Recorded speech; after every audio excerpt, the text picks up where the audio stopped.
ये वो समय था जब भारत में मुगल और अंग्रेजों के शासन के कारण दिगंबर मुनिराज का बिहार बैन करा दिया गया था।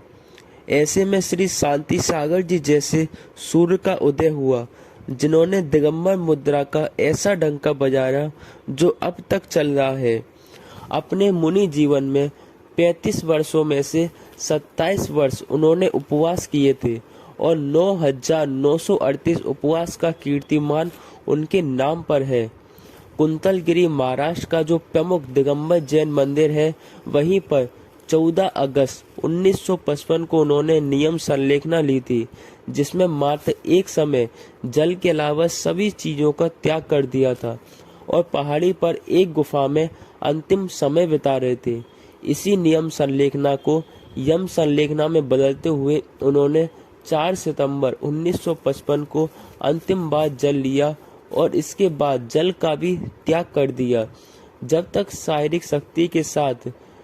तक उनकी शारीरिक शक्ति ने साथ दिया, वो उस गुफा से मंदिर तक जिनेंद्र प्रभु के दर्शन और अभिषेक देखने आते थे। इसके बाद जब शक्ति नहीं रही तो एक मूर्ति जी उसी गुफा में विराजमान करके उनको प्रतिदिन दर्शन कराए जाते थे। कहते हैं प्रतिदिन हजारों की संख्या में लोग उनके दर्शन करने आते थे और सारी धर्मशाला में कमरे तक नहीं थे। लोग लाइन बनाकर एक एक करके दर्शन करने आते थे।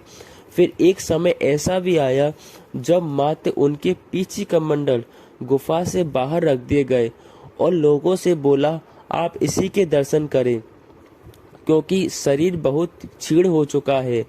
10 सितंबर 1955 तक वो भगवान का दर्शन करने आते थे, पर इसके बाद ना आ सके और 18 सितंबर 1955 को सुबह 6:50 पर ओम नमः सिद्धेभ्य कहते हुए उनका उत्कृष्ट समाधि मरण हुआ।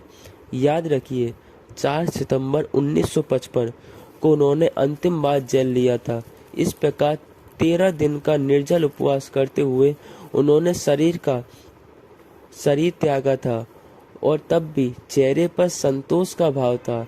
धवल, जय धवल, महाधवल जैसे ग्रंथ उन्हीं की प्रेरणा से तामपत्र पर अंकित हुए। अंग्रेजों के शासन के बावजूद उन्होंने 10 राज्यों में कम से कम 35,000 किलोमीटर का पैदल विहार किया था। अंग्रेजों और मुगल शासन के कारण जो दिगंबर चर्या लगभग देखने को ही लुप्त हो चुकी थी, उसे फिर से जीवन दिया और ऐसी चर्या का पालन करा जिसके कारण उन्हें जीवंत समय सार कहा जाता है। उन्हें चारित्र चक्रवर्ती जैसी उपाधि दी गई और 20वीं सदी के प्रथम आचार्य के नाम से भी जाना जाता है।